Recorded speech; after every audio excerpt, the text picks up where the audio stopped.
नमस्कार, स्वागत है आपका। एनडीटीवी देख रहे हैं आप। हूँ आपके साथ ऋतु सिंह। चलिए क्राइम फाइल्स की शुरुआत करें। सबसे पहले बात करेंगे रायपुर के, जहां पर सूदखोर वीरेंद्र तोमर की कोर्ट में पेशी। जी हां, पुलिस ने पूछताछ के लिए 7 दिन की रिमांड मांगी है और कल ग्वालियर से उसे गिरफ्तार करके रायपुर लाया गया था। महीनों से ये सूदखोर वीरेंद्र तोमर फरार चल रहा था और वीरेंद्र तोमर के भाई की तलाश अभी भी जारी है।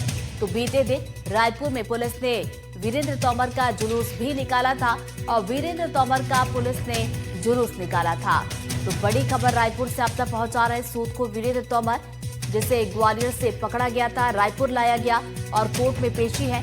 और पुलिस ने पूछताछ के लिए अब 7 दिन की रिमांड मांगी है। 7 दिन की रिमांड अगर मिलती है तो पूछताछ यहाँ पर विस्तार से की जाएगी मामले को लेकर। साथ ही साथ भाई को ढूंढने के लिए इनपुट्स भी यहाँ पर इकट्ठे किए जाएंगे। तो देखिए, कल ग्वालियर से गिरफ्तार करके उसे रायपुर लाया गया था और महीनों से ये फरार चल रहा था। तो वीरेंद्र तोमर के भाई की भी तलाश अभी लगातार जारी है और बीते दिन बता दें कि रायपुर पुलिस ने इसका जुलूस भी निकाला था।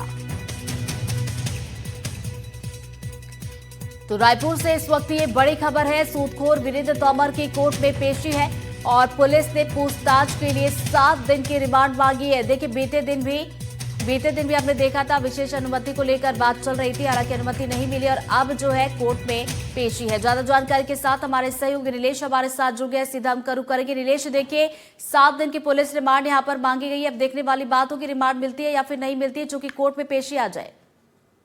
अभी एक और अपडेट आई है ऋतु, मैं दर्शकों को उससे भी अपडेट करना चाहूंगा कि अभी कुछ देर पहले ही या कुछ मिनट पहले की अपडेट है। 5 दिन की रिमांड जो है वो पुलिस को दे दी गई है। 7 दिन की रिमांड डिमांड की गई थी, जिसमें से पुलिस को 5 दिन की रिमांड दे दी गई है। 14 तारीख को, इसी महीने के नवंबर को 14 तारीख को फिर से पेश किया जाएगा और 5 दिन तक पुलिस रिमांड पर जो है वो वीरेंद्र सिंह तोमर रहेगा और उससे उस दरमियान अलग अलग मसलों को लेकर बातचीत की जाएगी, पूछताछ की जाएगी और जो भी इनपुट है उनसे लेकर रोहित तक पहुंचने की कोशिश की जाएगी। रोहित जो इसका भाई इस मामले में आरोपी है, उस तक भी पुलिस पहुंचने की कोशिश करेगी और इस बात की जानकारी लेने की कोशिश करेगी कि रोहित अभी कहां पर है और अगर वो कहीं छुपा है तो उस तक पहुंचा जाए। तो 5 दिन की रिमांड जो है वो पुलिस को मिल चुकी है कोर्ट से। अभी थोड़ी देर पहले ही कोर्ट ने रिमांड जो है वो स्वीकृत की है। 7 दिन की रिमांड को 5 दिन की अनुमति दी है 7 दिन की रिमांड की डिमांड पर। ऋतु, अभी कौन से जेल में इसे रखा जाएगा? ऋतु, पुलिस रिमांड है तो इसे जेल में नहीं, पुलिस कस्टडी में रखा जाएगा। पुलिस अपने सेंटर जहां पर भी उससे पूछताछ करना होगा वहां लेकर जाएगी और फिर 5 दिन तक पुलिस कस्टडी में ही रहेगा और पूछताछ के बाद फिर से कोर्ट में पेश किया जाएगा। और कोर्ट जब पेश किया जाएगा 14 तारीख को, तो कोर्ट उसके बाद क्या निर्णय देगी, क्या रिमांड और बढ़ाने की मांग करेगी पुलिस और नहीं बढ़ाने की मांग करेगी, तब फिर न्यायिक रिमांड पर जेल भेजा जाएगा। बिल्कुल, तो बड़ी खबर आप तक पहुंचा दें। वीरेंद्र तोमर की 5 दिन की पुलिस रिमांड मिली है। 7 दिन की हालांकि यहाँ पर मांग रखी गई थी, अब पुलिस कस्टडी में उसे रखा जाएगा और 5 दिन तक पूरे मामले को लेकर पूछताछ की जाएगी। तो बता दें, सूदखोर वीरेंद्र तोमर, जिसे ग्वालियर से पकड़ा गया था, रायपुर लाया गया था और आज कोर्ट में पेशी थी। और जैसा कि हमारे सहयोगी नीलेश ने अभी ताजा अपडेट हमें दी है, 5 दिन की रिमांड यहाँ पर पुलिस को मिली है और अब पुलिस उसे अपनी कस्टडी में रखेगी और 5 दिनों तक उसे इस पूरे मामले को लेकर पूछताछ की जाएगी। और भाई रोहित तोमर की बात की जाए, जो कि अभी भी फरार चल रहा है, पुलिस के हाथ खाली है, उसके लिए भी इनपुट्स यहाँ पर तलाशे जाएंगे। उसे भी ढूंढने के लिए यहाँ पर पुलिस जो है पूछताछ करेगी भाई वीरेंद्र तोमर से। तो ये बड़ी अपडेट आप तक पहुंचा रहे हैं। वीरेंद्र तोमर का पुलिस ने देखिए बीते दिन जुलूस भी निकाला था।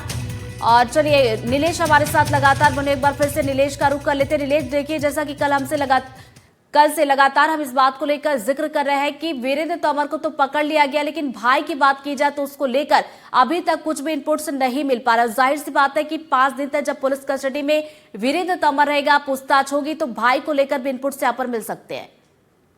बिल्कुल, देखिए इस बात को लेकर ही लगातार चर्चा चल रही है कि आखिर इसका भाई अब कहाँ छिपा है।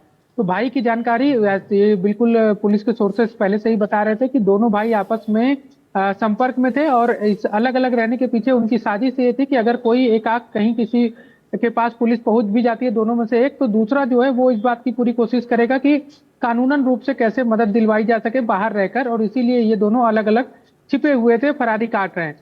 तो वीरेंद्र सिंह तोमर को पकड़ लिया गया है तो स्वाभाविक है कि जो इसका छोटा भाई है रोहित, उस तक भी इससे मिले इनपुट के आधार पर कि आखिरी बार इसकी कब बातचीत हुई थी और आखिरी बार जब बातचीत हुई थी तब रोहित कहाँ था और उसके बाद कहाँ जा सकता है। इसको जो भी इनपुट मिलेगी उसके आधार पर पुलिस उस तक जी। पहुंचेगी।